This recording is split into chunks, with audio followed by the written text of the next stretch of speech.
Hello everyone, कैसे हैं आप सब लोग। पता है आप लोग गर्मी से बिल्कुल तप रहे होंगे क्योंकि इतना टेम्परेचर नहीं है जिसमें आपको कि एवरीडे जाना है। और उसके बाद सबसे ये चीज़ है ना कि आपको बीच में फिर वहाँ से चले आना है उठ करके, यानी कि आपको 12 बजे कहीं छुट्टी हो रही, कहीं आपको 1:30 बजे छुट्टी हो रही है। इस प्रकार से आइए छोटी सी सैर करवाती हूँ शिक्षकों की छुट्टी और सच को लेकर। ये है आपका विद्यालय, जो कि आपको ये 10 बजे का ये लगभग वीडियो है, जहाँ देखिए रोड पे भी कोई इंसान आपको देखने को नहीं मिलेगा। और इस प्रकार का आपका विद्यालय, आप कमेंट करके ज़रूर बताइएगा कि आपका विद्यालय किस प्रकार का है। क्या ये एल साइज का आपका विद्यालय होता है? अब देखिए इस विद्यालय को थोड़ा हम जूम आउट करके भी दिखाएंगे। जहाँ पे एल साइज का विद्यालय तो होता है, जहाँ पे आपको खिड़कियों की आप देख बात करें और यहाँ पे प्रवेश द्वार की बात करें तो देखिए बिल्कुल आर पार सब कुछ जा सकता है। और यहाँ खिड़कियों को देखिए किसी किसी पे तो खिड़कियाँ भी नहीं लगी होती है, और खिड़कियाँ लगी होती है तो लोहे की एकदम देखिए तो धपाधप, मतलब इस धूप में लोहे की खिड़की, यानी कि गर्म जो होगी, एक तो दीवार गर्म होगी, उसके बाद ये लोहे की खिड़की गर्म होगी। तो बिहार के बाहर के जो भी शिक्षक हैं 2 मिनट रुकिए और थोड़ा सा जरूर देख लीजिए। जो लोग बात करते हैं सच और सबूतों की कि कहाँ किसकी मौत हुई है, तो थोड़ा सा देखते चलिए। यहाँ पे कुछ पेपर क्लिप्स लगाए हैं, कितने शिक्षक की मौत हुई है, और यहाँ पे सारे को तो हमने ऐड नहीं करा है, जो कुछ था उसको ही हमने यहाँ पे ऐड करने की कोशिश की, ताकि देखने वालों को भी थोड़ा सा ये ना लग जाए कि हाँ, मतलब उनका देख करके भी मूड खराब ना हो जाए। इसलिए यहाँ पे देखिए, आप यहाँ पे देख पाओगे कि चुनाव की जो ड्यूटी है, जो कि चुनाव बीच में हो रहा है, तो इसमें पुलिसकर्मी तो साथ हैं ही हैं, साथ में शिक्षक जिनका कि मेन काम पढ़ाना होता है वो भी इसमें साथ है। और यहाँ पे 75% जो है शिक्षा कर्मी मतदान कर्मियों में शामिल है, और इसके बाद भी इनको जैसी व्यवस्था यहाँ पे नहीं दी जाती है। खुशी खुशी शिक्षक इस काम को भी कर रहे हैं, लेकिन कुछ लोगों को ये चीजें रास नहीं आती। महोदय खुद तो ये लेकर 30 दिनों की छुट्टी में चले जाते हैं। ठंडी थी तब भी गए थे, अगर आपको याद हो, और गर्मी थी तब भी ये गए हैं। अगर आपको याद हो, ये तो रिसेंट की बिल्कुल बात है कि ईएल मतलब कि जिसमें आपको कि आपने अच्छा काम किया तो आप जा सकते हैं। तो क्या शिक्षक अपने मन तन से पढ़ाते तो वो अच्छा काम नहीं करते? क्यों उनको क्यों नहीं मिलना चाहिए ईएल भाई? और यहाँ पे देखिए, गर्मी में बैंक बंद होते हैं क्या? कुछ लोग ऐसे ऐसे जो प्रश्न करते हैं, उनका यहाँ पे हम लोग बिल्कुल यहाँ पे इस वीडियो में आपको पूरा जवाब मिलने वाला है कि इस प्रश्न का हम लोग यहाँ पे देखने वाले हैं जवाब। तो आइए छुट्टी की सबसे पहले बात करें।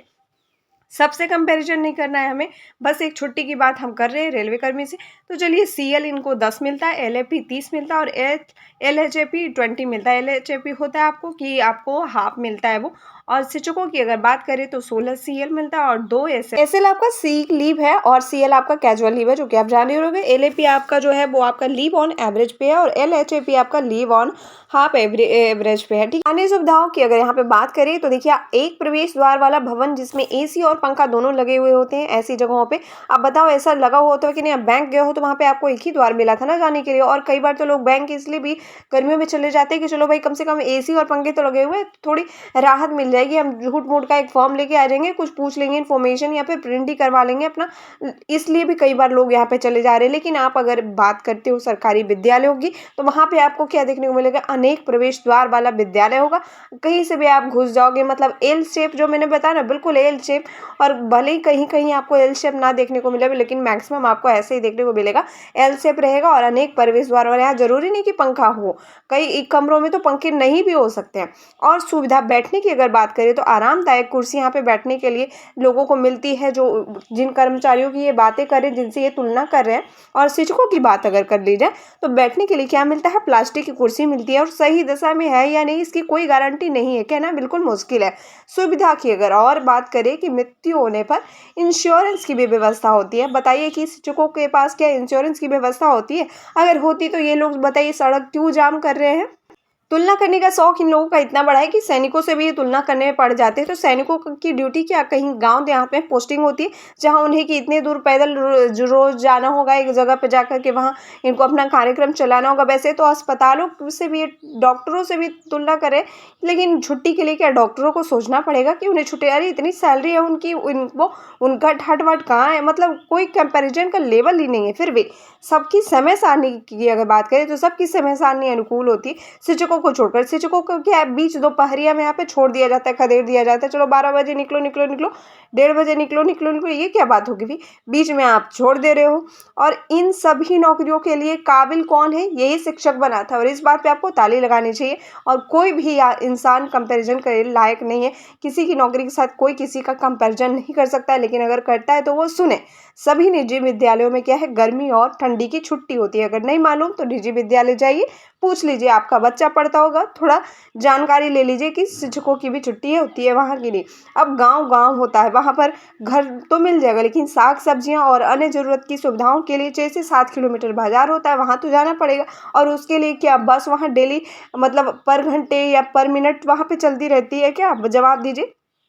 केवीएस, एनवीएस में भी पर्याप्त छुट्टियाँ यहाँ पे दी जाती है, लेकिन इन लोगों को बस दिक्कत है तो इन लोगों से दिक्कत है। क्यों? कुछ लोग का कहना है कि इस तरह से करने से क्या है, शिक्षा व्यवस्था सुधरेगी। अब इन्हें नहीं मालूम कि शिक्षा व्यवस्था इस प्रकार से कैसे सुधर पाएगी।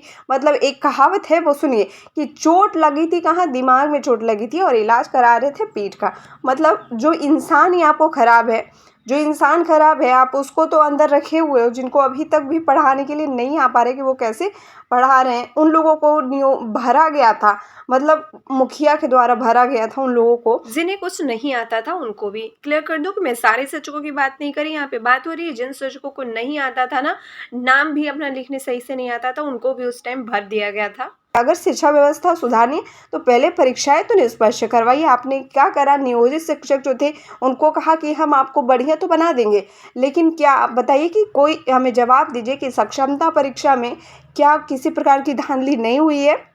क्या पैसे लेकर के यहाँ पर लोग नहीं पास आउट हो रहे हैं?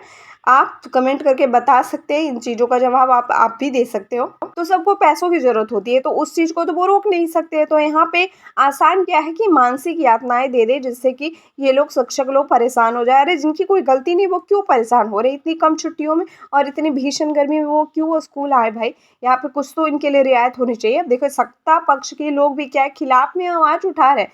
तो क्या ऐसा राज है जो ये महोदय जानते हैं हमारे मुख्यमंत्री जी के बारे में कि मुख्यमंत्री जी चुप है? ये वाली वीडियो ना मुख्यमंत्री जी के पास तक भी पहुंचनी चाहिए, इधर ही शेयर होनी चाहिए कि भाई मुख्यमंत्री जी, टीचर्स लाइफ्स भी मैटर करता है।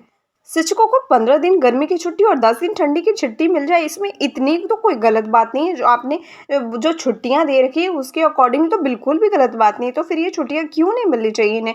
थोड़ा संज्ञान लीजिए। और टीचर लाइफ बेटर, इनका भी फैमिली और परिवार है।